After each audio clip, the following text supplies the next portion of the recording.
I am very happy and pleased and honored that he has come back to Portland to be with us, to share, to help all of us move to maybe a different level in our own understanding of who we are on this planet.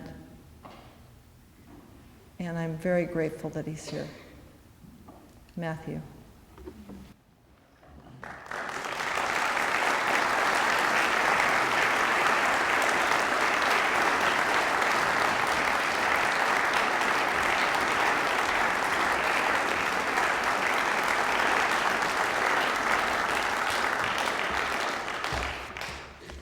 Good evening. Hi. Get my right glasses out here. I get to be my age. I'm just a kid, as the grandfather was telling you. I'll be 64 in December, so I'm just a kid. But I do need 2 pairs of glasses on this earth. But it's a pleasure to be back in Portland. It always is. So many good things go on in this place, such a sense of community and putting people first. I always think of Portland when I think of intelligent public transportation, for example. But especially at this council, which 1991, I guess that means you're 13 years old. I think that's an auspicious age. It's a good age for rite of passage. You're in your puberty. You're growing up fast. And so important this is, more than ever, as things get more and more perilous and dire on this earth. Humans beating up humans, often in the name of their version of God, and humans beating up other creatures as well. And it was such a blessing to walk into this space and hear the drumming and to hear these beautiful songs. And I thank Rod so much for leading the group and leading all of us, because whenever I hear this kind of drumming, I feel the ancestors moving into the space to support us and to challenge us. And I couldn't help but sit there in the front row, looking on the one hand at this circle of tribal drummers, 8 people, and then also at this organ behind me. And the metaphor is right there for all to see. An organ is nice, but it's a modern instrument that is, it really came to its own in the modern era. And it's not very portable. And it takes years and years and years to be able to play one. Only a few people can play one. And when you hear it, it has this beauty for sure, it touches us. But my impression of an organ has always been that it touches you kind of from the heart up. It's very, it's quite heady and intellectual and mathematical. But the drum is so different. It's so portable. And you don't need years and years and years of training to do it. And you don't have to sit without coughing to listen to it. You know what I mean? And you can do it outdoors, indoors, in the rain, dressed, undressed. And it takes you into your first chakra, not up into the head. It takes you down. And that is where our species has to recover its strength today. Because the reason we are in such trouble is that we have cut ourselves off from the earth and the spirit that is integral to earth. And we've been playing around in our heads far too long. Just a month ago, I met a Native American who said to me, "Only a madman thinks with his head." Only a madman thinks with his head. Well, let me expand that a bit and say only a mad civilization thinks with its head. We have to learn to think again with all our chakras.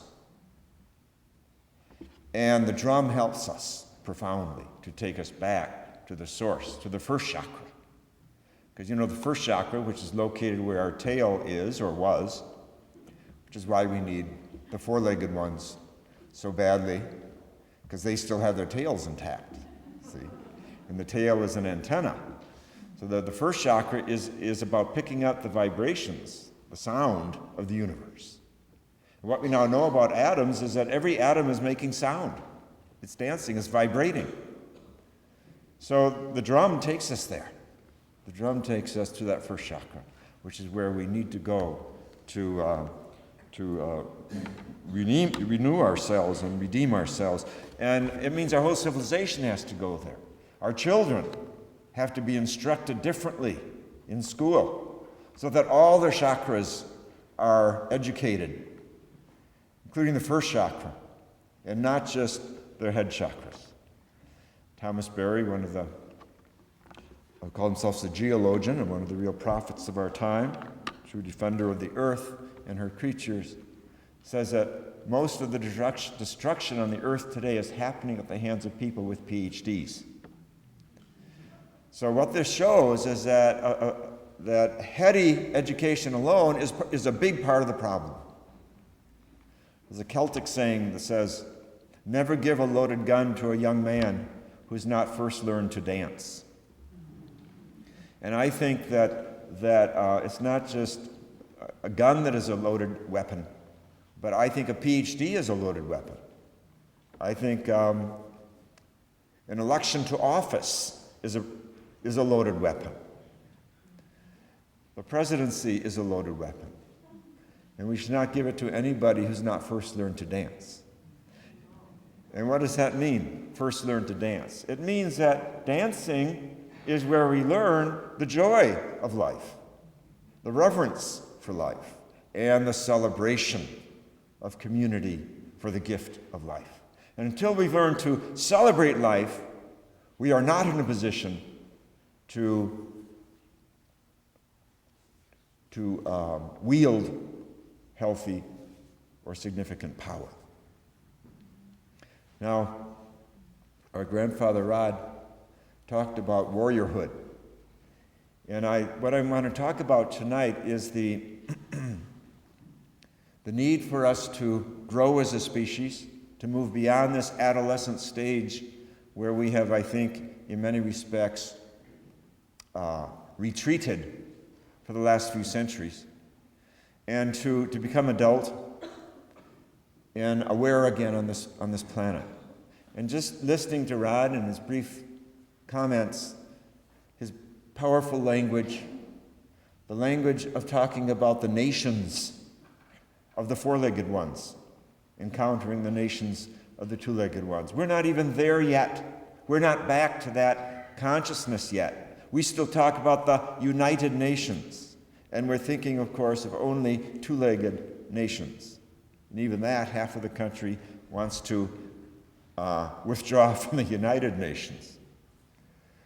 What we need is a United Species organization, where all the four-legged ones, those nations, get represented again. This is part of the wisdom of Native American awareness and indigenous awareness, really, around the world that we need so badly today. And that's what I want to talk about, the whole movement of interfaith, what I call deep ecumenism, which is so essential for the survival of our species. The former Assistant Director of the United Nations, Robert Mueller, who some of you have no doubt heard about, a very wise man in his 80s, he started the Peace University in Costa Rica after he left the United Nations.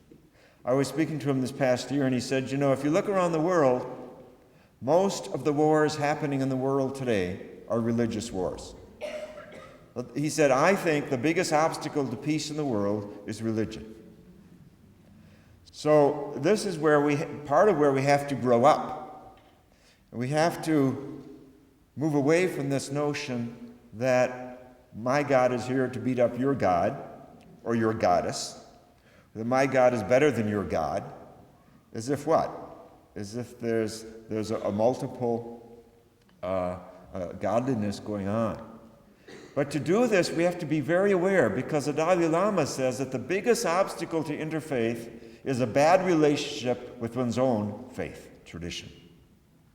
It's a very powerful and wise insight. The biggest obstacle to interfaith is a bad relationship with one's own faith tradition.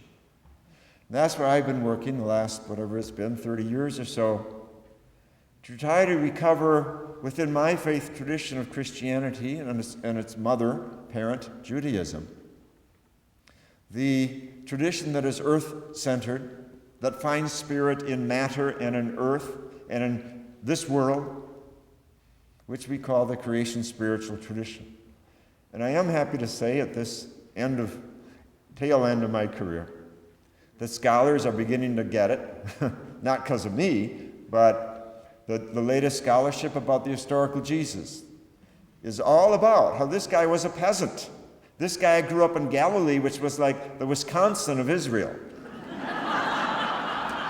I'm from Wisconsin, I say that in all humility. But it was the farming area, it was the green part of Israel. And he was from that, and that's why he was not literate. He didn't do a lot of book reading. And in fact, he was expelled from the synagogue because they thought he was illegitimate as a kid. So while others were praying in church, he was doing the indigenous thing. He was praying in nature. Native Americans don't need churches, neither do Aboriginals and indigenous people. They haven't lost the awareness and the intensity of the intimate experience that all of nature is a temple. All of nature is a sacred place. And so Jesus was developing this wisdom tradition of Israel, which is the earth spirit, the creation-centered tradition that's in the Bible, but has been ignored in seminaries for centuries. So there are such profound links when you look hard at your own tradition between the wisdom of Judaism, of Christianity, and of indigenous peoples, which of course is tens of thousands of years older than that of the people of the Bible. But this is a time we're living in when Muslims and Christians and Jews, all people of the Bible, and the other world traditions, Taoism, Buddhism, Hinduism, the goddess religions, the Celtic, the African, and the Native American and other indigenous wisdom traditions, we have to gather our wisdom because our species needs all the wisdom it can get. It's not a question of my wisdom being better than your wisdom. We need all the wisdom we can get because we have so much knowledge as a species today that we're on the brink of collapsing the very systems on this planet that make our species and so many others sustainable. But in all this wisdom that we gather, I think a very special blessing is that of the indigenous, because it is the oldest. And it is pre-book. And somehow, I don't know, the more I listen to the fundamentalists, the more I believe that getting stuck on books is a very dangerous place to be stuck. I think part of the wisdom of being in a sweat lodge is you can't take your book in there. And even if you did, you wouldn't be able to read it because it's dark in there, and you'd mess it up. You wouldn't be able to read it ever again when you left because it would get it so wet in the process. There's wisdom in that. Because prayer is not essentially about quoting quotes at one another, beating each other up with books. Prayer is about strengthening the heart. Strengthening the heart. The rest is details.